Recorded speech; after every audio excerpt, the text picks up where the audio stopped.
الحمد لله وكفى وسلام على عباده الذين اصطفى أما بعد أعوذ بالله من الشيطان الرجيم بسم الله الرحمن الرحيم يا أيها الذين آمنوا توبوا إلى الله توبة نصوحا سبحان ربك رب العزة عما يصفون وسلام على المرسلين والحمد لله رب العالمين اللهم صل على سيدنا محمد وعلى آل سيدنا محمد وبارك وسلم.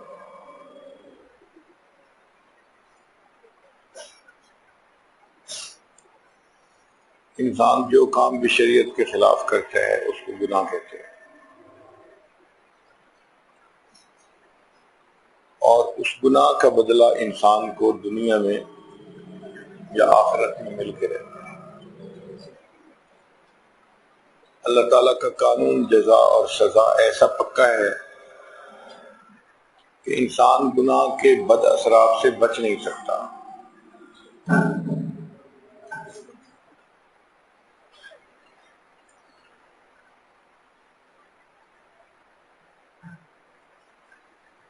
چنانچہ فرمایا نیکی پرانی نہیں ہوگی، نیکی پرانی نہیں ہوگی، گناہ بھلایا نہیں جائے گا، اور بدلہ دینے والا پروردگار کبھی فنا نہیں ہوگا، اب جو چاہے کر۔ نیکی پرانی نہیں ہوگی، گناہ بھلایا نہیں جائے گا، اور بدلہ دینے والا پروردگار کبھی فنا نہیں ہوگا، اب جو چاہے۔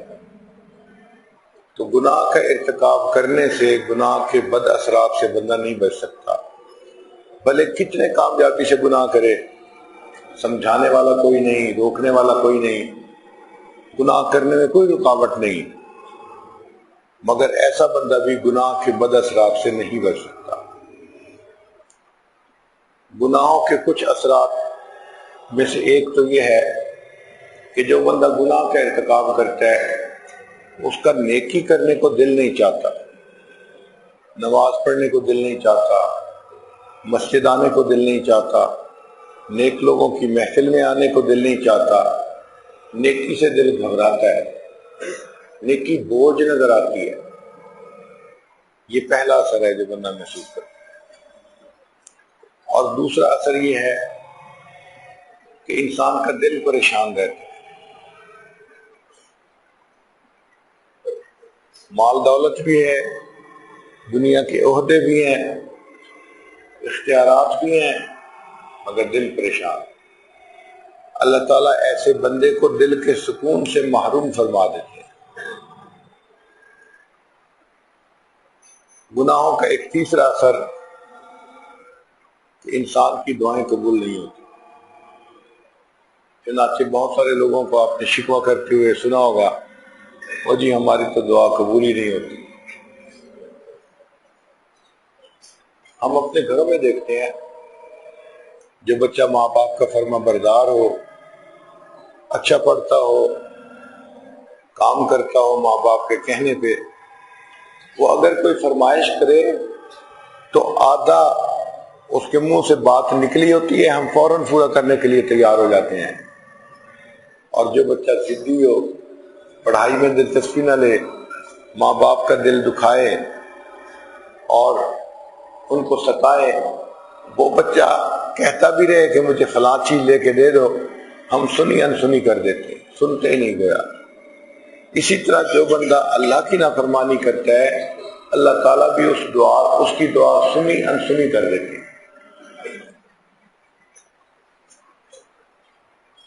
اس لیے ان بد اثرات سے بچنے کا ایک ہی حل ہے کہ ہم گناہوں سے سچی توبہ کریں۔ ابن تیمیہ رحمۃ اللہ علیہ نے الایمان الاوسط ایک کتاب میں 10 وجوہات لکھی ہیں جن سے انسان کے گناہ معاف ہوتے ہیں۔ یہ عنوان بڑا اہم ہے، ہمیں وہ باتیں ہر وقت یاد رہنی چاہیے تاکہ ان پر عمل پیرا ہو کہ ہم اللہ سے اپنے گناہوں کو بخشوا سکیں۔ ان میں سب سے پہلی بات استغفار کرنا، استغفر اللہ ربی من کل ذنب و اتوب الیہ۔ پورا پڑھیں، پورا نہیں پڑھ سکتے تو صرف استغفر اللہ استغفر اللہ استغفر اللہ اتنا ہی پڑھیں تو بھی استغفار ہو جائے گا، اس سے گناہ معاف ہو جاتے ہیں۔ اور ہمیں استغفار کا حکم دیا گیا نیکی کرنے کے بعد بھی، چنانچہ نماز پڑھنے کے بعد 1 مرتبہ اللہ اکبر اور 3 مرتبہ استغفر اللہ استغفر اللہ استغفر اللہ۔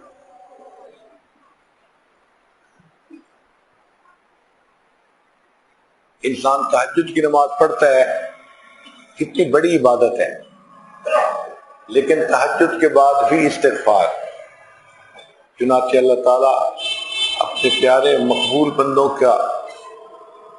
کی روٹین بتاتے ہیں قرآن مجید میں، کانوا قلیلا من اللیل ما یہجعون وبالاسحار هم یستغفرون۔ ساری رات وہ اللہ کی عبادت میں گزارتے تھے اور سحری کے وقت وہ اللہ کے سامنے استغفار کرتے تھے۔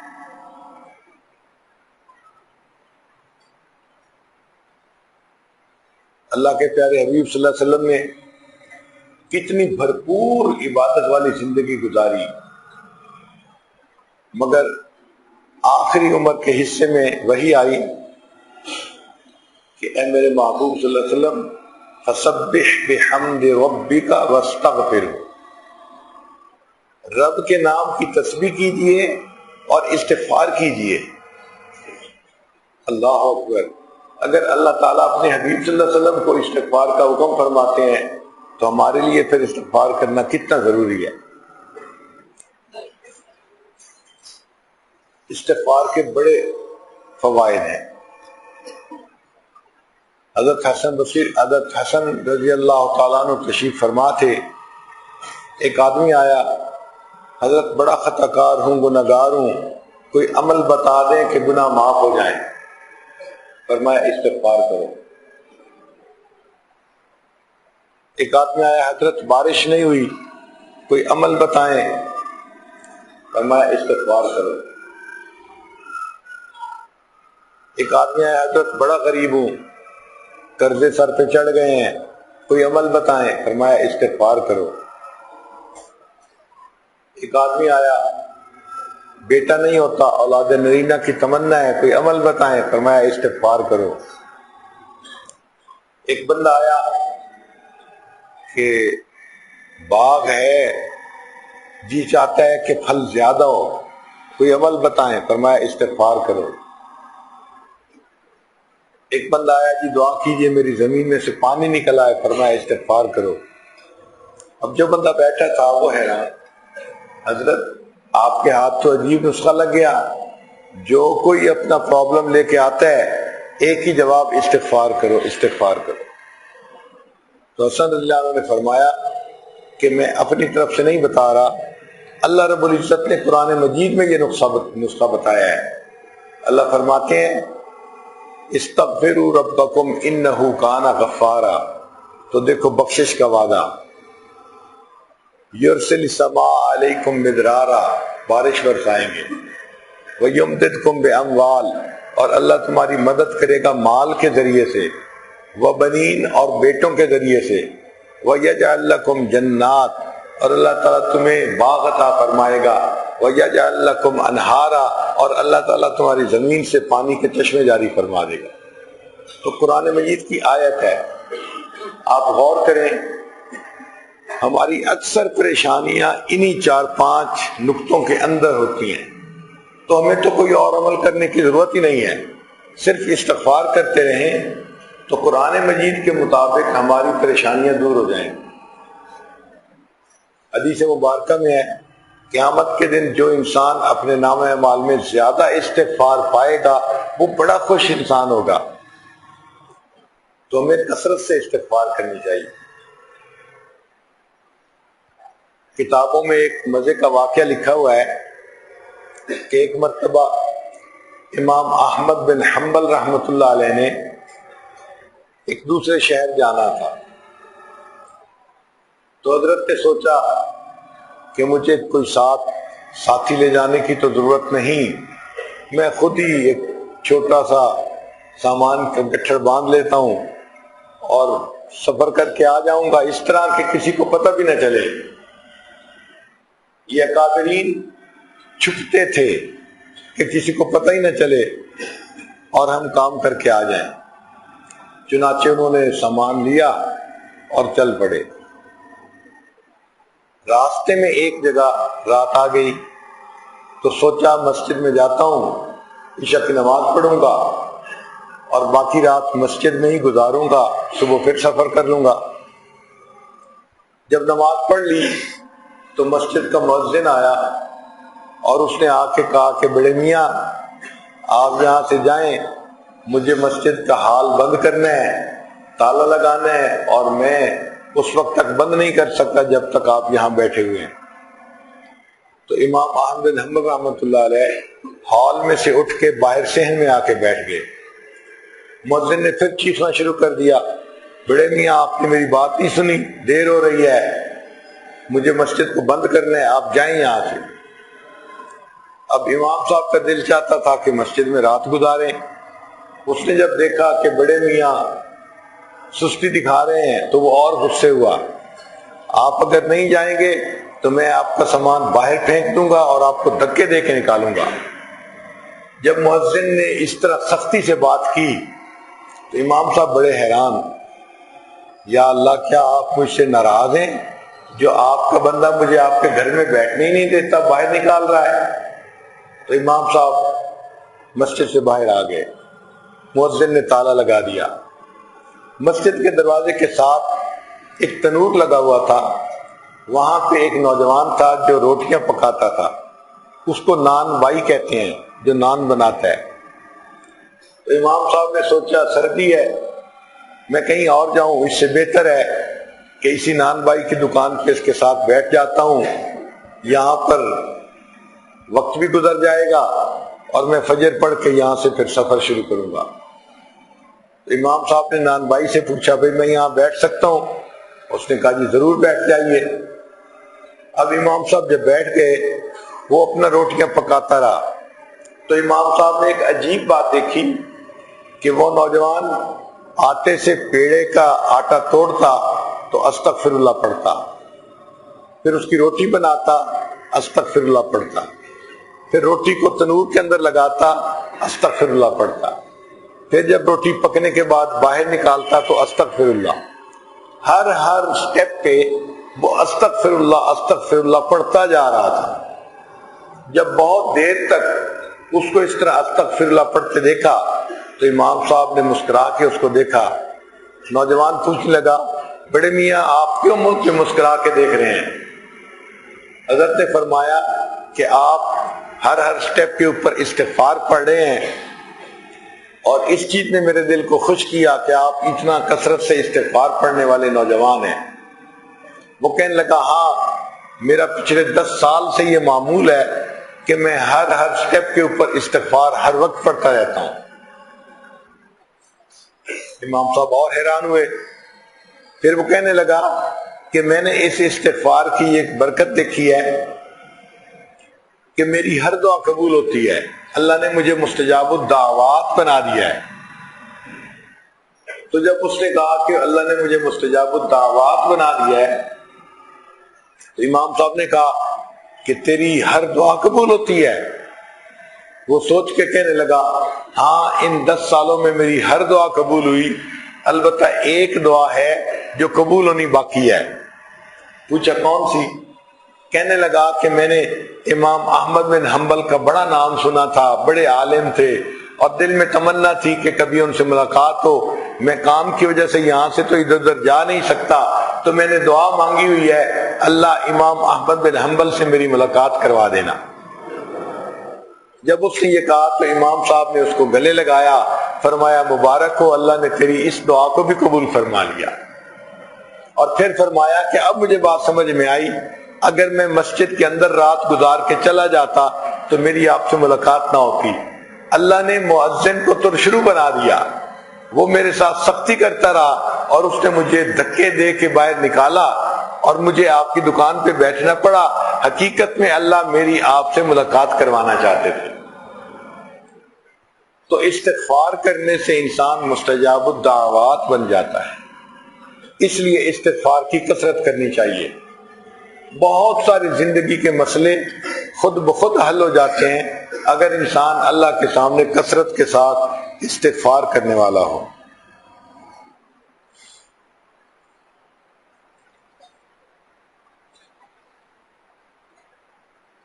دوسرا عمل ہے توبہ۔ استغفار اور توبہ یہ ملتے جلتے اعمال نظر آتے ہیں، مگر ان میں بڑا تھوڑا سا فرق ہے کہ استغفار ہے جو گناہ کر چکے اس کے اوپر انسان نادم اور شرمندہ ہو، اس کو استغفار کہتے ہیں۔ میں نے برا کیا، میں نے اچھا نہیں کیا، مجھے ایسا نہیں کرنا چاہیے تھا۔ جب دل میں یہ کیفیت ہوتی ہے نا کسی کام کے بارے میں، تو ہم گویا اس کے اوپر پچھتا رہے ہوتے ہیں، اس پچھتاوے کو استغفار کہتے ہیں۔ اور توبہ کہتے ہیں دل میں یہ ارادہ کرنا کہ آج کے بعد میں نے یہ گناہ پھر نہیں کرنا، اس کو توبہ کہتے ہیں۔ تو استغفار کہتے ہیں جو گناہ کر چکے ان کے اوپر پچھتانے کو، اور توبہ کہتے ہیں آئندہ گناہ نہ کرنے کو۔ عزم جازم، پکا ارادہ کہ میں نے آج کے بعد یہ کام نہیں کرنا، اس کو توبہ کہتے ہیں۔ توبہ بھی ضروری ہے۔ مسلم شریف کی روایت ہے، لو لم تذنبوا لذهب اللہ بکم، اگر تم گناہ نہ کرو تو اللہ تعالیٰ تمہیں لے جائے گا اور تمہاری جگہ ایک ایسی قوم کو اللہ پیدا فرما دے گا، وَلَجَاءَ بِقَوْمٍ يَذْنِبُونَ ثُمَّ يَسْتَغْفِرُونَ اللَّهَ، وہ گناہ کریں گے اور اس کے اوپر استغفار کریں گے، فَيُغْفِرُ لَهُمْ، پھر اللہ تعالیٰ ان کے گناہوں کو معاف فرما دیں گے۔ یعنی اگر ہم فرشتے بن جائیں تو اللہ تعالیٰ ہمیں ختم کر دیں گے کہ نہیں تم تو فرشتے بن گئے، کوئی گناہ کرتا ہی نہیں، تو میری مغفرت کی جو صفت ہے اس کا اظہار کب ہوگا؟ اللہ ایسی قوم کو پیدا کریں گے جو غلطی بھی کرے گی، معافی بھی مانگے گی، اللہ ان کے گناہوں کو معاف فرمائیں گے۔ تو اللہ تعالیٰ کو یہ بات بڑی پسند ہے کہ کوئی بندہ اگر غلطی کر بیٹھے تو فوراً سوری کرے۔ آج کل کے دور میں ہم بچوں کو سکھاتے ہیں کوئی بات غلط ہو جائے، بھئی بچے سوری کرو، جلدی سوری کرو۔ اللہ تعالیٰ کے سامنے گناہوں پہ نادم اور شرمندہ ہونا، اس کو کہتے ہیں سوری کرنا۔ تو ہمیں اللہ تعالیٰ کے سامنے بھی سوری کرنا چاہیے۔ تو استغفار سے بھی گناہ معاف ہوتے ہیں، توبہ کرنے سے بھی گناہ معاف ہوتے ہیں۔ اور تیسرا عمل ہے الحسنات الماحیہ، جو ہم نیک عمل کرتے ہیں نا اس سے بھی گناہ معاف ہوتے ہیں۔ قرآن مجید میں اللہ تعالیٰ فرماتے ہیں ان الحسنات یذہبن السیئات، کہ جو نیکیاں ہیں وہ گناہوں کو دھو دیتی ہیں۔ جو ہم نیک کام کرتے ہیں، آپ یوں سمجھیں یہ صابن کی مانند ہے، صابن جیسے کپڑے کی میل کو نکال دیتا ہے، یہ ہماری نیکیاں گناہوں کی میل کو نکال دیتی ہیں۔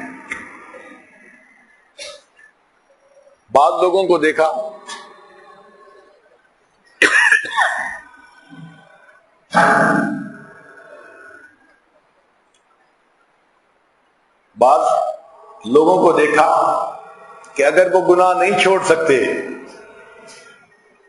تو شیطان ان کے ذہن میں ڈالتا ہے کہ گناہ تو تم چھوڑ نہیں سکتے، تمہاری نیکی کا کیا فائدہ۔ یہ شیطان کا دھوکہ ہوتا ہے۔ بھئی نیکی کا فائدہ تو ہوگا، اس کی وجہ سے گناہ معاف ہوں گے۔ اب ایک طالب علم اگر گناہوں سے نہیں بچ پا رہا تو علم تو حاصل کر رہا ہے، اس کی وجہ سے ہی اللہ اس کے گناہوں کو معاف کریں گے، مگر شیطان ذہن میں ڈالتا ہے تم تو گناہ کرتے ہو، تمہارے پڑھنے کا کیا فائدہ۔ تو یہ شیطان کا دھوکہ ہے۔ گناہ کرنا اگر ہم نہیں چھوڑ سکتے تو نیکی کرنا کیوں چھوڑ دیتے ہیں؟ تو نیکی نہیں چھوڑنی چاہیے، کوئی کتنا گناہگار کیوں نہ ہو، نیکی جو کر رہا ہے اس کو کرتے رہنا چاہیے، نیکی کو کبھی نہیں چھوڑنا چاہیے۔ نیک اعمال سے انسان کے گناہوں کو اللہ تعالیٰ معاف فرما دیتے ہیں۔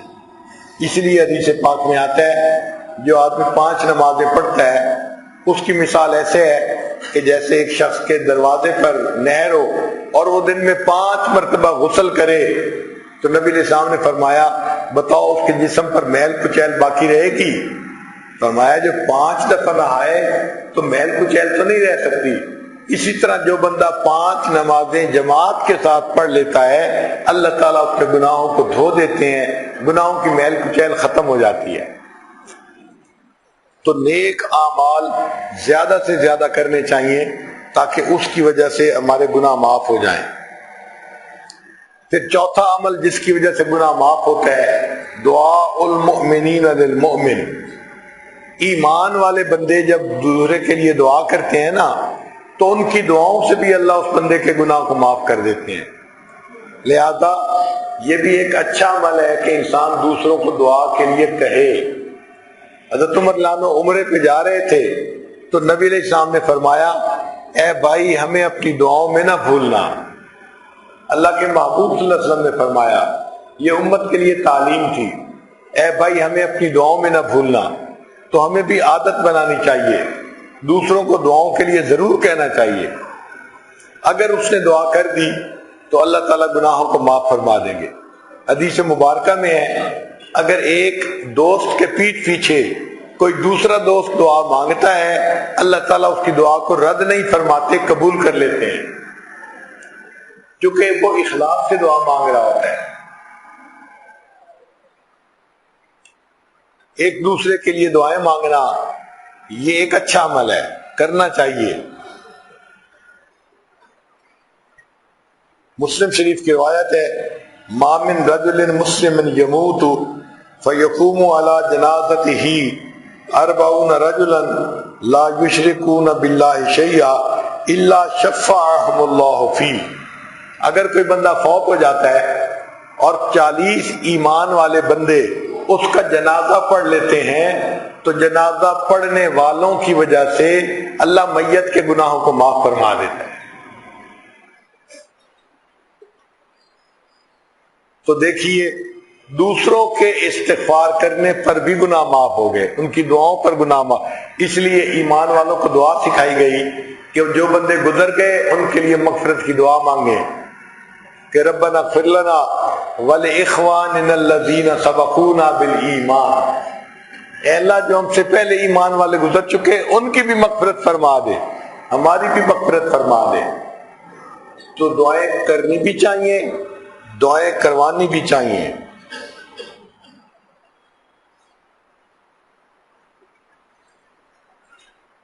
چھٹی چیز جس سے گناہ معاف ہوتے ہیں المصائب التی یکفر اللہ بها الخطایا۔ ہمیں دنیا میں جو تکلیفیں پہنچتی ہیں، جو مصیبتیں آتی ہیں، جو دکھ آتے ہیں، ان دکھوں سے بھی گناہ معاف ہوتے ہیں۔ ایک مرتبہ نبی علیہ السلام تشریف فرما تھے، ہوا کا جھونکا آیا، چراغ بجھ گیا، تو نبی علیہ السلام نے پڑھا انا للہ و انا الیہ راجعون۔ سیدہ عائشہ صدیقہ رضی اللہ تعالیٰ نے بڑی حیران ہوئی، اے اللہ کے حبیب صلی اللہ علیہ وسلم یہ تو اس وقت پڑھتے ہیں جب کوئی بندہ فوت ہو جائے، اور آپ نے چراغ کے بجھنے پر پڑھا۔ تو فرمایا کہ عائشہ اگر مومن کا چراغ بھی بجھ جائے اور وہ انا للہ پڑھے اس پر بھی اللہ اس کو اجر عطا فرماتے ہیں۔ آپ بتائیں اگر کسی کے قریبی عزیز کی زندگی کا چراغ بجھ جائے اور اس پر کوئی انا للہ پڑھے تو اللہ کتنا اجر عطا فرمائیں گے۔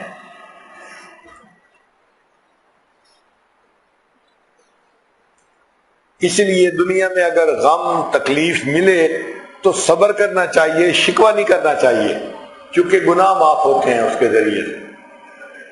اور اللہ تعالیٰ کئی مرتبہ بندے کو دھونا چاہتے ہیں۔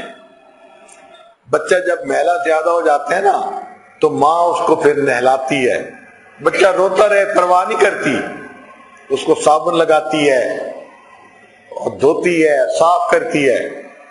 ایک دفعہ میں اپنے گھر میں بیٹھا ہوا تھا تو مجھے اپنے پوتے کے رونے کی آواز آئی، تو میں نے اہلیہ سے کہا یہ بچہ کیوں اتنی دیر سے رو رہا ہے؟ اس کی ماں نہیں ہے؟ ان کا جی ماں ہی تو رلا رہی ہے۔ میں نے کہا ماں بچے کو رلا رہی ہے؟ کہنے لگے ہاں، وہ اس کا ڈائپر خراب ہو گیا تھا، اب وہ اس کو دھو رہی ہے اور نہلا رہی ہے، تو بچہ رو رہا ہے تو وہ رونے کی پرواہ نہیں کرے گی، اس کو دھو کے صاف کر کے لے آئے گی۔ وہی ہوا، تھوڑی دیر کے بعد اس بچے کی والدہ اس کو نئے کپڑے پہنا کے خوشبو لگا کے میرے پاس لے آئی، اور میں نے اس بچے کو اپنے سینے سے لگا لیا۔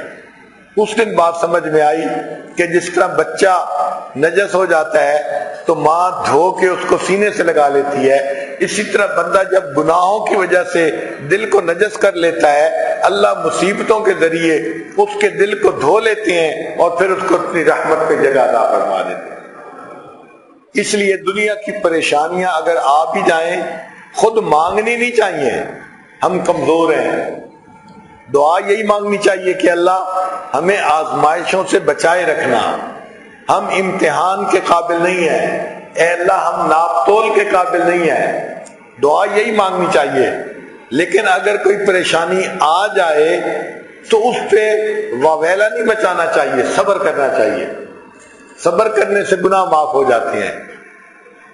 اسی لیے ایک بزرگ فرماتے تھے، سکھ دکھا تو دیواں وار، دکھا آن ملائم یار۔ میں سکھوں کو دکھوں پہ قربان کر دوں، ان دکھوں نے مجھے میرے یار سے ملا دیا۔ تو جس بندے پر دکھ آتے ہیں اللہ کو بڑا اس پہ ترس آتا ہے، پھر اللہ اس پر محبت کی نظر ڈالتے ہیں۔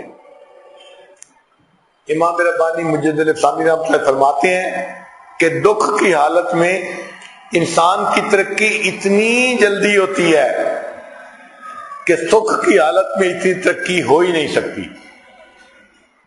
اس لیے پریشانیوں پر صبر کرنا، مصیبتوں پر صبر کرنا، یہ انسان کے گناہوں کے معاف ہونے کا ذریعہ بن جاتی ہے۔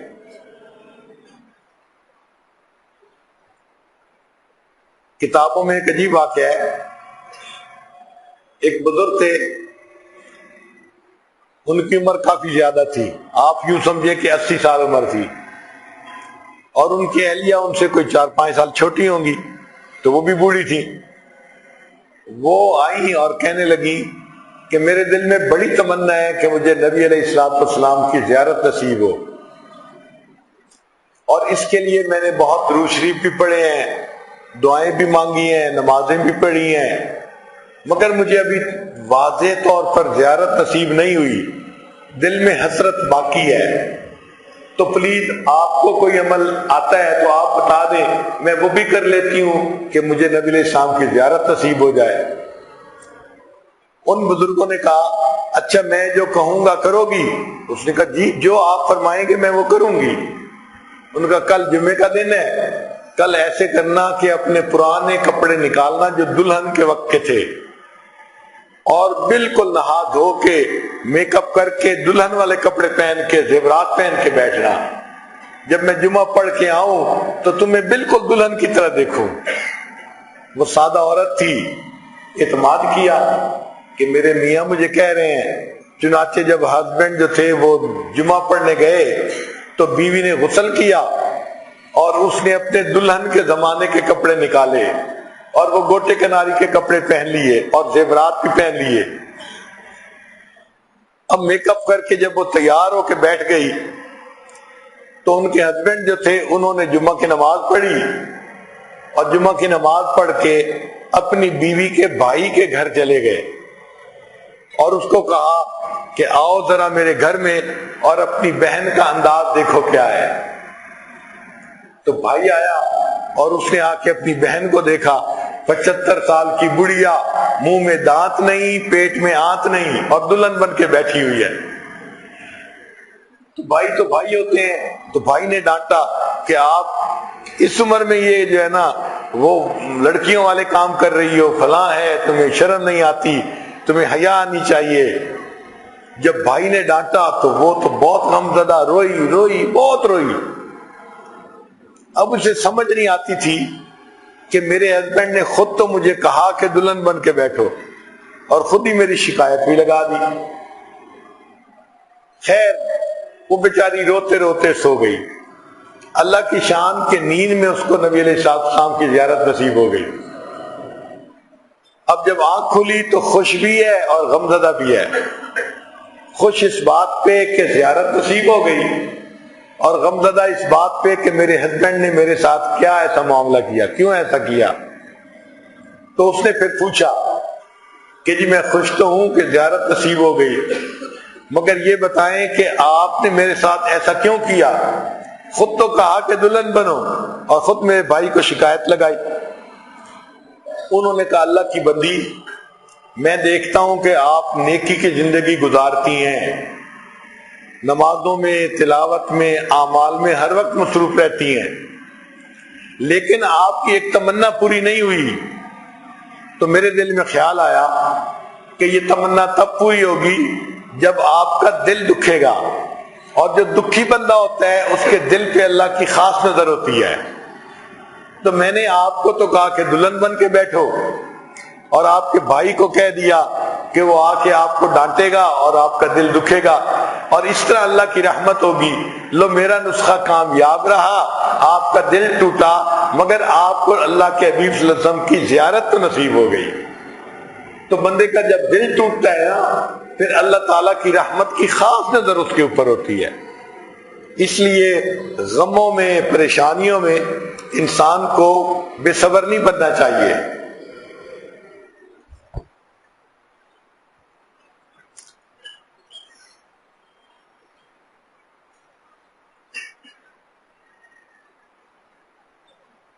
حدیث مبارک ہے، صحیحین کی روایت ہے، ما یصیب المؤمن من وصب ولا نصب ولا ہم ولا حزن الا کفر اللہ بها من خطایاہ، کہ بندے کو زندگی میں کوئی غم، کوئی مصیبت، کوئی تھکاوٹ، کوئی پریشانی ملتی ہے، اللہ اس کے بدلے اس کے گناہوں کو معاف فرما دیتے ہیں۔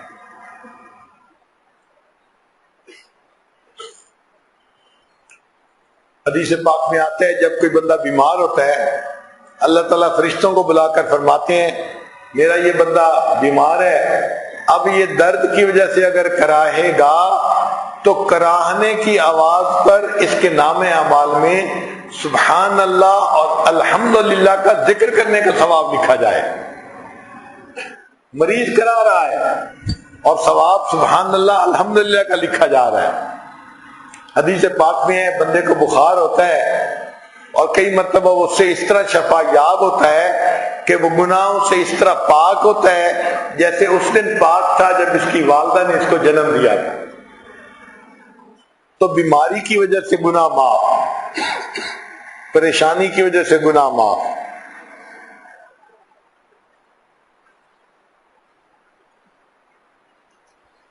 پھر ساتواں عمل ما يحصل في القبر من الفتنة والزغطة والروع،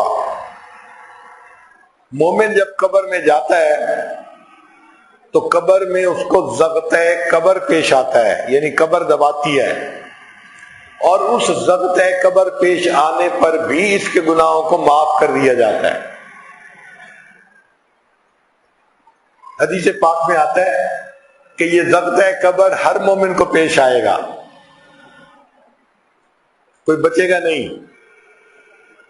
چنانچہ ایک صحابی تھے سعد رضی اللہ تعالیٰ عنہ، ان کی وفات ہوئی تو نبی علیہ السلام ان کے جنازہ کے لیے جب نکلے تو اللہ کے حبیب صلی اللہ علیہ وسلم پنجوں کے بل چل رہے تھے، پورا پاؤں مبارک زمین پر نہیں رکھ رہے تھے۔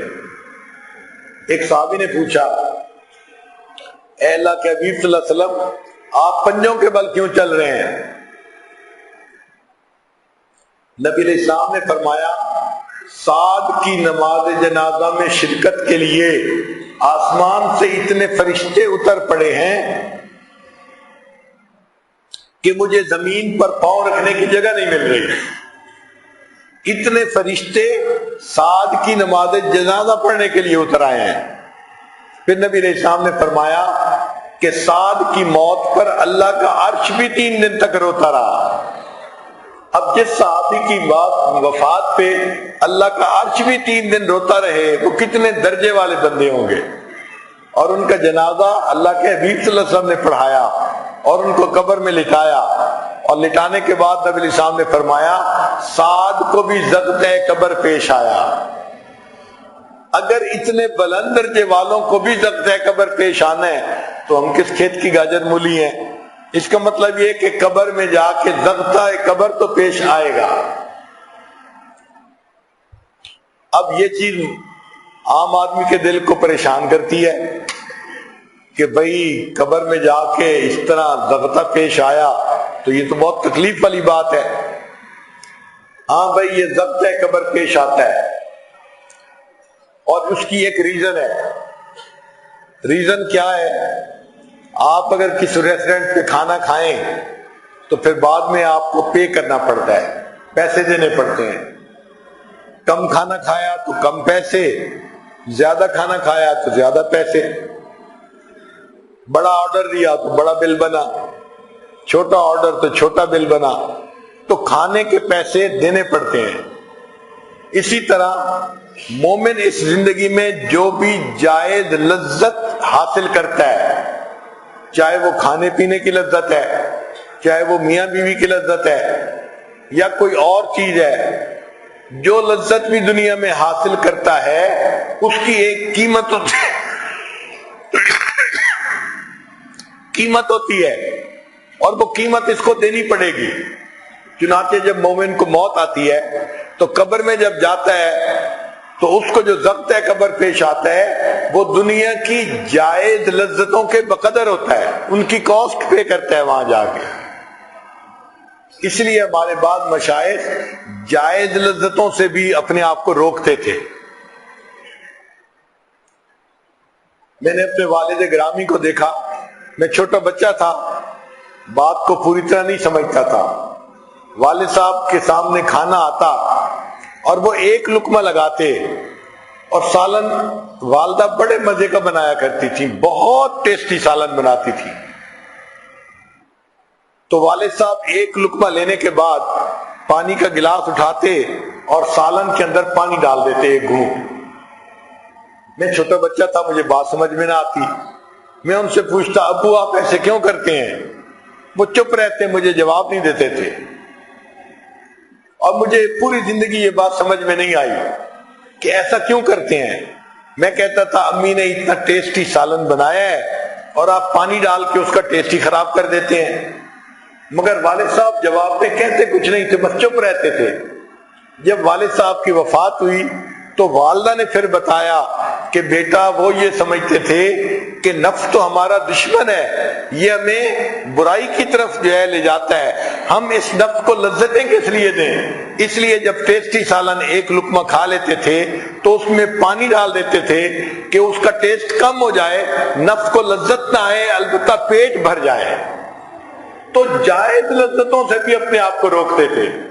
اب زندگیوں کا کتنا فرق ہے کہ وہ اکابرین جائز لذتوں کو روک لیتے تھے اور ہم ناجائز لذتوں کے پیچھے بھاگتے پھر رہے ہوتے ہیں۔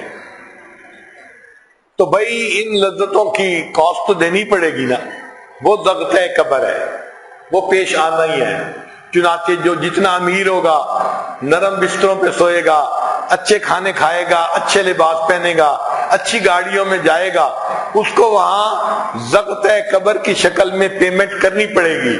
اور جو مزدور بندہ ہوگا اور اس کی تنخواہ کم ہوگی اور وہ خشک روٹی کھائے گا اور اسی طرح مشکل کی زندگی گزارے گا، اس کو وہاں پہ یہ کاسٹ زیادہ نہیں پے کرنی پڑے گی، اس لیے کہ دنیا میں اس نے کوئی زیادہ انجوائے تو کیا ہی نہیں ہے۔ تو یہ ہر مومن کو پیش آئے گا ضغط قبر۔ ہاں ایک فرق سمجھ لیجئے کہ کافر کو جو پیش آئے گا وہ تو عذاب ہوگا۔ حدیث مبارکہ میں ہے کہ قبر کافر کو اس طرح دبائے گی کہ ایک طرف کی پسلیاں دوسری طرف چلی جائیں گی، دائیں طرف کی پسلیاں بائیں طرف، بائیں کی پسلیاں دائیں طرف، ایسے پسلیاں ایک دوسرے کے اندر گھس جائیں گی، اتنا قبر دبائے گی۔ تو یہ دبانا تکلیف کا باعث بنے گا، لیکن مومن کو جو قبر دبائے گی وہ تکلیف کا باعث نہیں بنے گا، وہ راحت کا باعث بنے گا۔ وہ کیسے؟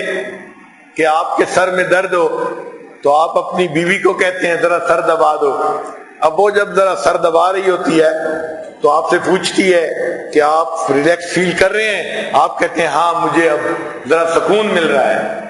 تو بیوی بھی دبا رہی ہے مگر اس کے دبانے سے انسان کو سکون محسوس ہو رہا ہوتا ہے. اسی طرح قبر مومن کو بھی دبائے گی لیکن مومن کو اس کی وجہ سے تکلیف نہیں ہوگی، سکون ہوگا. اور جو کافر ہوگا اس کافر کو جب قبر دبائے گی تو اس کے لیے وہ عذاب ہوگا، اس کی ایک طرف کی پسلیاں ٹوٹ کر دوسری طرف چلی جائیں گی.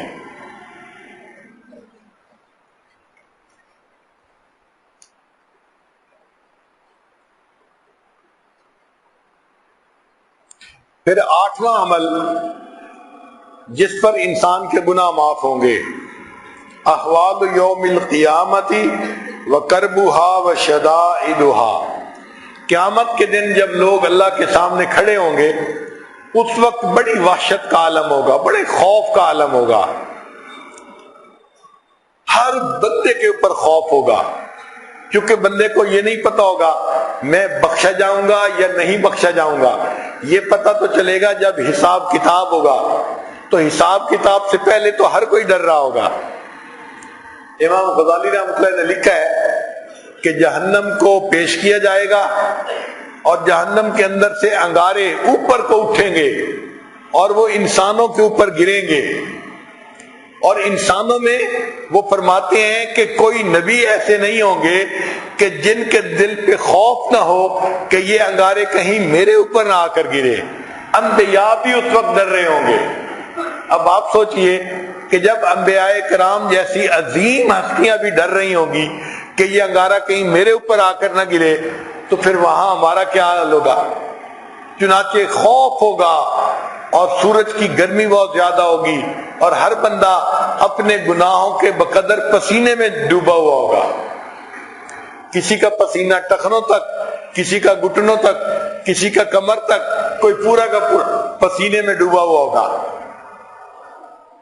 اور یہ صرف پسینہ نہیں ہوگا بلکہ جیسے آپ انڈا فرائی کرتے ہیں تو گھی کے اندر انڈا جو ہے وہ فرائی ہو رہا ہوتا ہے، اسی طرح انسان اپنے پسینے کے اندر فرائی ہو رہا ہوگا. تو تکلیف ہوگی. یہ جو تکلیف قیامت کے دن ملے گی اس سے بھی گناہ معاف ہو جائیں گے. اور کچھ ایسے بھی خوش نصیب ہوں گے کہ جب قیامت کے دن اللہ تعالیٰ ان کو اٹھائیں گے تو ان کو عرش کا سایہ عطا فرما دیں گے.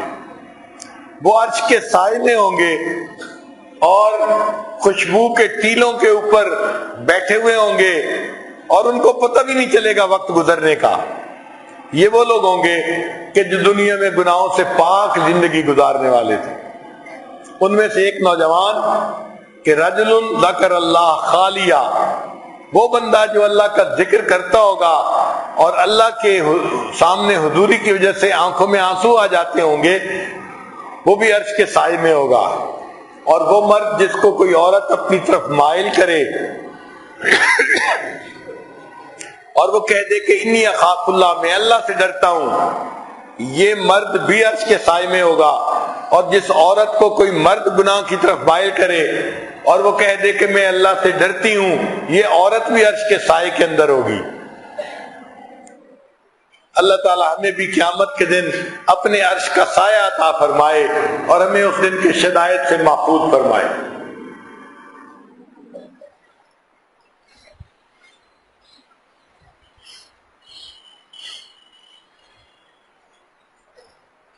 پھر 9واں عمل جس کی وجہ سے قیامت کے دن گناہ معاف ہوں گے، شفاعت النبی صلی اللہ علیہ وسلم فی اہل الذنوب یوم القیامت.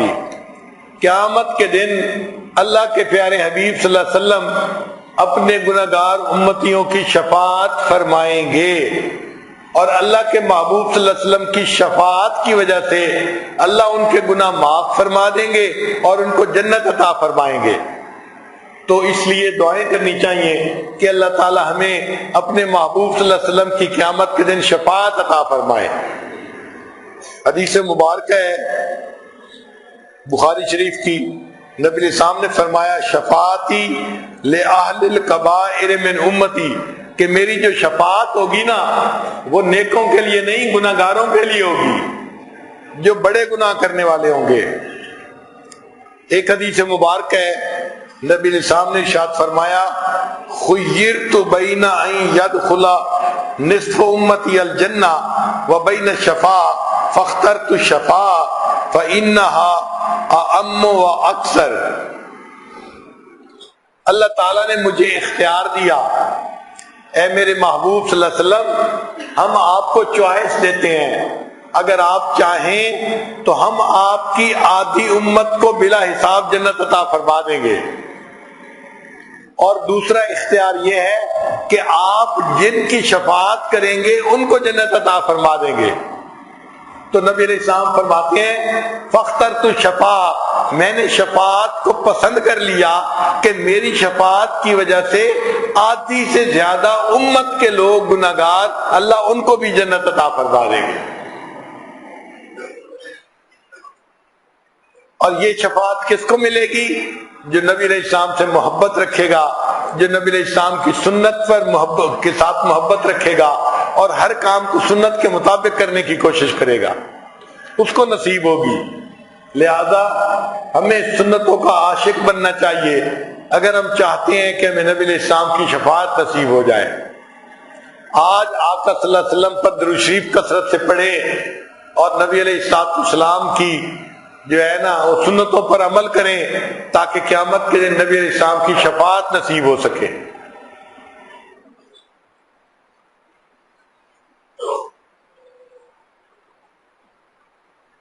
کسی شاعر نے کہا ہے اپنے دامان شفاعت میں چھپائے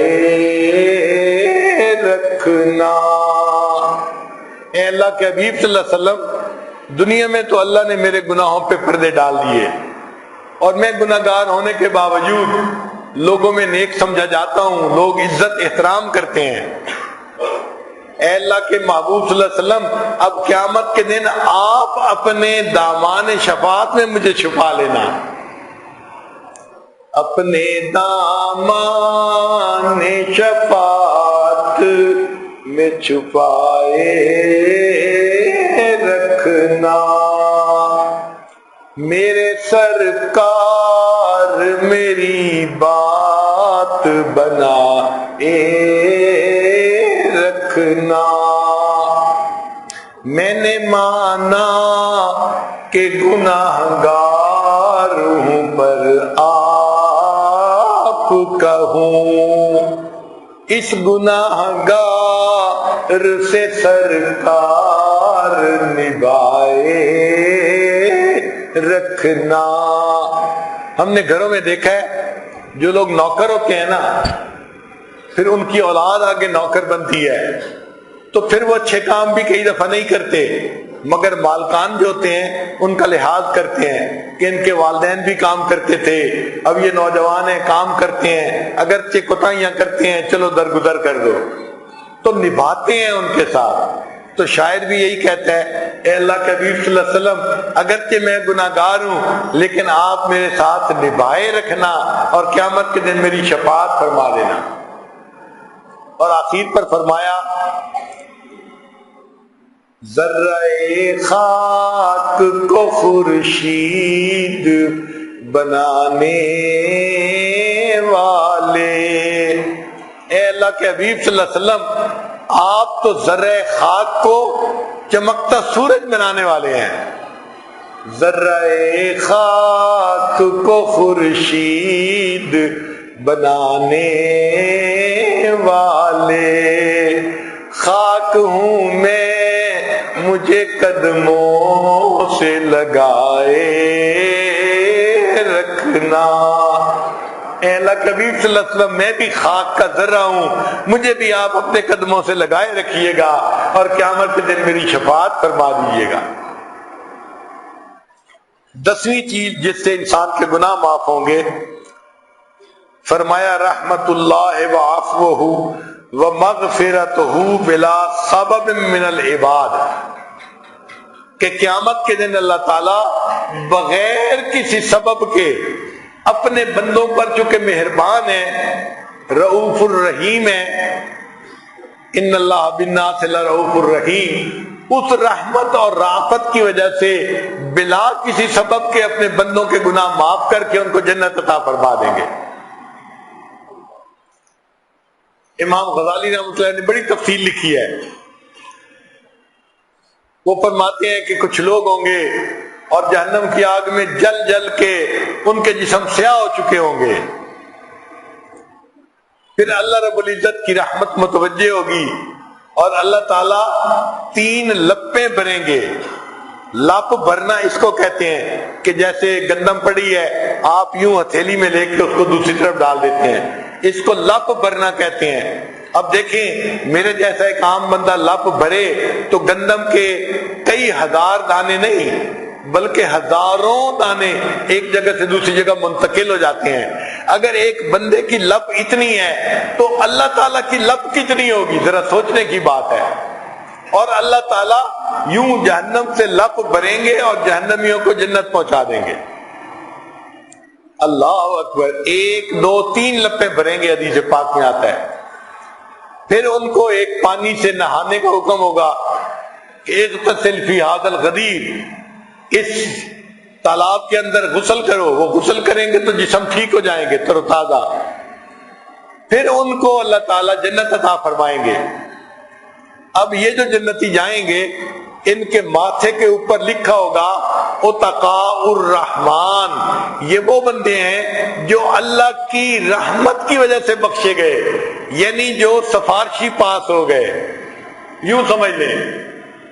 اب جنت میں یہ جائیں گے اور رہنا شروع کریں گے تو دوسرے جنتی ان سے مذاق کیا کریں گے کہ دیکھو بھائی ہم پر تو اللہ کا فضل ہوا، ہم تو حساب کتاب میں پاس ہو کے آ گئے اور آپ تو رعایتی پاس ہیں، یہ دیکھو مہر لگی ہوئی ہے، اچھا اس کو بھی مہر لگی ہوئی ہے، اچھا اس کو بھی مہر لگی ہوئی ہے۔ تو ایک وقت آئے گا کہ جب یہ اتقاء الرحمن مل کر اللہ کے سامنے فریاد کریں گے، یا اللہ آپ نے ہمیں معاف تو کر ہی دیا اور جنت تو پہنچا ہی دیا، اب یہ مہر ہٹا دیں تاکہ لوگوں کو پتہ نہ چلے کہ ہم رعایتی طور پر پاس ہو گئے، جنت آ گئے۔ تو اللہ تعالیٰ اپنی رحمت سے وہ مہر ہٹا دیں گے اور وہ بھی جنتیوں کے ساتھ مل کے جنت میں رہنا شروع کر دیں گے۔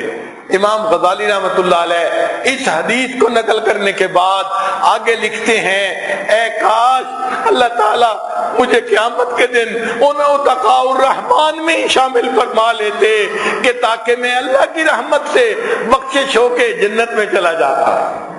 تو بھائی اپنے عملوں میں تو ہمیں بھروسہ نہیں، اللہ کی رحمت سے ہم سہارا لیتے ہیں، امید لگاتے ہیں، اے اللہ بس آپ اپنی فضل سے اپنے کرم سے ہمیں معاف کر دیجئے گا اور ہمیں اپنی رحمت سے جنت عطا فرما دیجئے گا۔ وآخر دعوانا ان الحمد للہ رب العالمین۔